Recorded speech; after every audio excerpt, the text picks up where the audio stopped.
In the summer of 1975, Sony executives stood in their Tokyo boardroom watching a crystal-clear recording play back on their revolutionary BETAMAX machine. The image quality was stunning, the colors vibrant, and the technology represented years of meticulous engineering. They had created what they believed was the future of home entertainment, a superior recording format that would cement Sony's dominance in the consumer electronics market. What they couldn't foresee was that within 13 years, their technologically superior creation would become one of history's most famous casualties in the brutal world of format wars. The BETAMAX story isn't just about a failed product, it's about how superior technology can lose to inferior competition when business strategy trumps engineering excellence. Sony had built the better mousetrap, but they forgot that sometimes the world doesn't beat a path to your door, especially when your competitor is giving away the blueprints while you're guarding them with your life. The roots of Sony's format war defeat were planted long before the first BETAMAX rolled off the production line. In the early 1970s, both Sony and JVC, along with other Japanese manufacturers, were racing to develop a home video recording system that could capture television broadcasts for later viewing. Sony's team, led by engineer Nobutoshi Kihara, had been working on magnetic tape recording technology since the 1960s, building on their expertise in professional broadcast equipment. Their BETAMAX system used half-inch tape in a compact cassette, achieving recording times of 1 hour initially, which Sony's market research suggested was adequate for most television programs. The Beta format used a superior tape transport mechanism with the tape wrapping around the video head drum in an omega shape, providing more stable tracking and higher video quality than competing designs. Meanwhile, JVC was developing their own system, initially called the Vertical Helical Scan System, later renamed Video Home System or VHS. JVC's engineers, facing Sony's head start, made a crucial decision that would ultimately determine the war's outcome. They prioritized recording time over picture quality, designing their system to record 2 hours on a single cassette, enough to capture an entire movie or sporting event without interruption. More importantly, JVC's parent company Matsushita made a strategic decision that would prove brilliant in hindsight. Instead of keeping their technology proprietary like Sony, they would license VHS technology freely to other manufacturers, creating an army of allies in the coming format war. When Sony launched BETAMAX in Japan on May 10, 1975, priced at 229,800 yen, roughly equivalent to $2,300 today, they positioned it as a premium product for discerning consumers who valued quality above all else. The initial market reception was promising, with early adopters praising the superior picture quality and compact cassette design.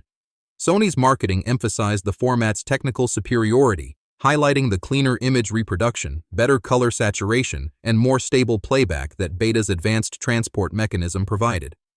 The company's confidence was so high that they initially refused to license the technology to other manufacturers, believing that Sony's brand reputation and superior engineering would be enough to capture the market. This decision reflected Sony's corporate culture, which had always prized technological innovation and premium positioning over market share grabbing tactics.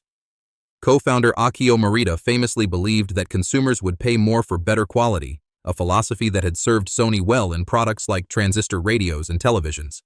However, the home video market would prove different from previous consumer electronics categories, with factors beyond pure technical performance determining success. JVC launched VHS in Japan just 1 year later, in October 1976, and immediately began demonstrating the power of their open licensing strategy. While Sony's BETAMAX could only be purchased as a Sony product, VHS machines soon bore the names of Matsushita, Sharp, Hitachi, Mitsubishi, and eventually dozens of other manufacturers worldwide. This approach created multiple benefits that Sony had failed to anticipate. First, it generated massive economies of scale, as multiple factories produced VHS components, driving down costs faster than Sony could achieve alone. Second, it created competitive pricing pressure among VHS manufacturers, making VHS machines consistently cheaper than BETAMAX units.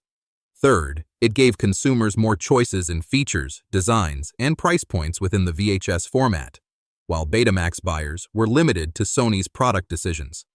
By 1977, there were already 10 companies manufacturing VHS equipment compared to Sony's solitary BETAMAX production. The licensing fees JVC collected were modest, but the volume more than compensated for the lower per-unit profits. Meanwhile, Sony was collecting 100% of BETAMAX profits, but from a rapidly shrinking market share. The content availability battle proved to be another crucial front where Sony's strategy backfired spectacularly. In the early days of home video, most content came from consumers recording television broadcasts, but by the late 1970s, pre-recorded movies were becoming increasingly important. Movie studios and distributors had to choose which format to support, and the mathematics of the situation favored VHS overwhelmingly. With multiple VHS manufacturers creating a larger installed base of players, studios could sell more copies by releasing titles on VHS. Sony attempted to counter this by establishing exclusive deals with some content providers and even acquiring their own movie studio, Columbia Pictures, in 1989. But this vertical integration came too late in the format war. The adult entertainment industry, which had played a significant role in establishing previous media formats, also gravitated toward VHS due to its larger market penetration and lower licensing costs. By 1980, video rental stores, which were becoming the primary distribution channel for home video content, were stocking VHS titles at a ratio of 3:1 compared to BETAMAX. This created a self-reinforcing cycle where consumers chose VHS because more titles were available, and studios released more VHS titles because more consumers owned VHS players. The international expansion phase of the format war revealed Sony's strategic limitations on a global scale. When both formats launched in the United States in 1976 and 1977 respectively, Sony maintained their premium positioning strategy, partnering with Zenith as their exclusive distributor while keeping tight control over pricing and marketing. VHS manufacturers, led by RCA's aggressive marketing of their VHS machines, flooded the American market with competing models at various price points. RCA's Select-A-Vision VHS recorder, launched in 1977 at $1,000, undercut Sony's BETAMAX by several $100s while offering the crucial 2-hour recording time that American consumers demanded. European markets told a similar story, with Philips, Grundig, and other established European electronics companies choosing to manufacture VHS machines rather than license Sony's more restrictive BETAMAX technology. Sony's international subsidiaries repeatedly requested permission to license BETAMAX technology to local manufacturers, arguing that market penetration was more important than maintaining exclusivity, but Tokyo headquarters refused these requests until it was far too late. By 1982, VHS had captured over 60% of the global market, despite BETAMAX's continued technical superiority in picture quality and build reliability. The rental market evolution delivered the killing blow to BETAMAX's commercial viability. As video rental stores proliferated throughout the early 1980s, their business model depended on maximizing inventory turnover and minimizing complexity. Store owners discovered that maintaining separate sections for Beta and VHS, training staff on two formats, and managing dual inventory was significantly more expensive than focusing on the dominant format. The 2-hour VHS recording time meant that most movies fit on a single cassette, while many films required 2 beta cassettes, doubling the shelf space and inventory costs. Video rental chains like Blockbuster, which began expanding nationally in the mid-1980s, standardized on VHS almost exclusively, relegating beta to small specialty sections that gradually disappeared.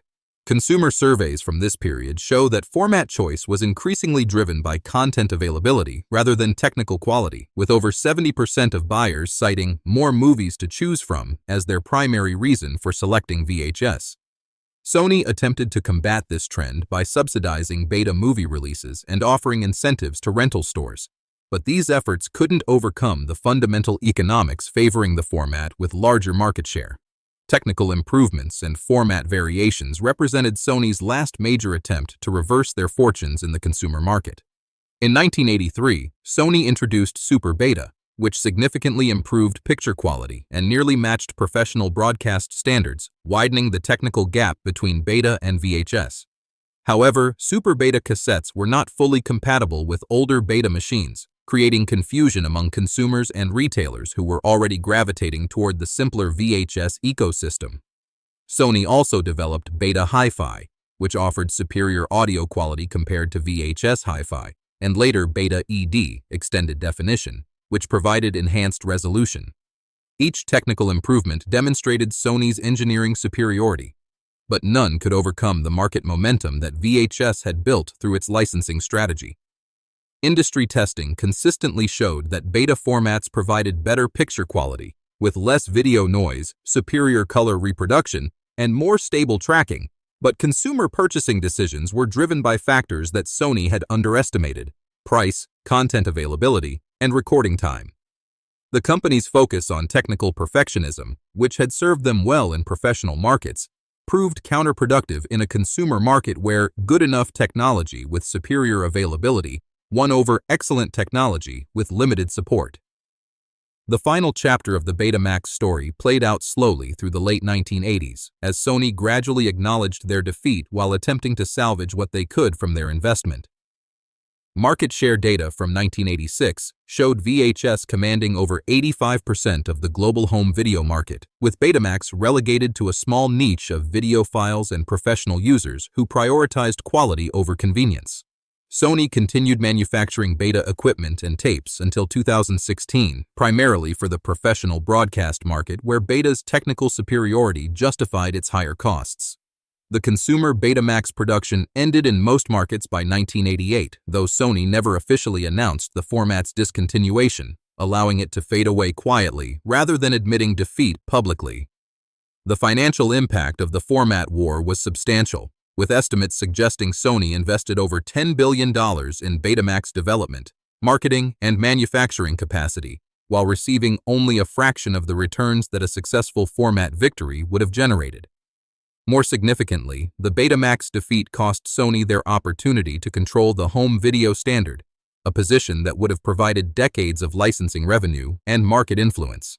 The lessons from BETAMAX's failure resonated far beyond Sony's boardrooms, fundamentally changing how technology companies approach format wars and standard-setting battles. The case became a business school staple, illustrating how network effects, ecosystem development, and strategic partnerships could triumph over pure technical merit.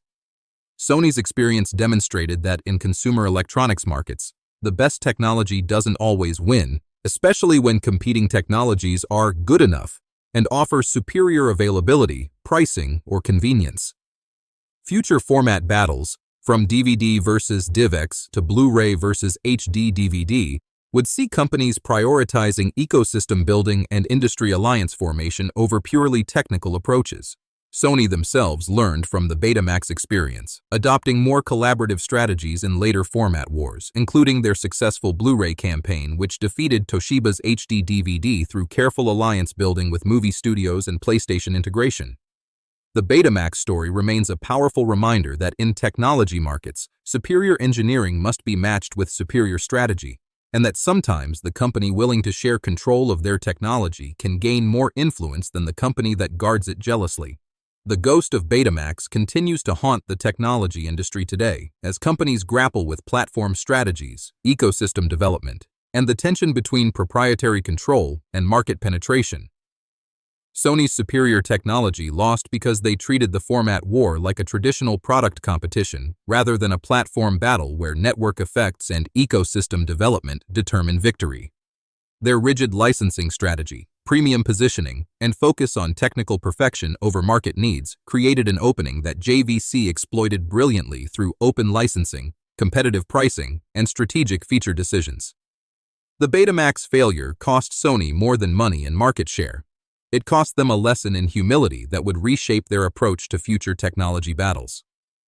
In the end, BETAMAX became a cautionary tale about the limits of engineering excellence, proving that in the ruthless world of format wars, sometimes the best technology is simply the one that everyone can use.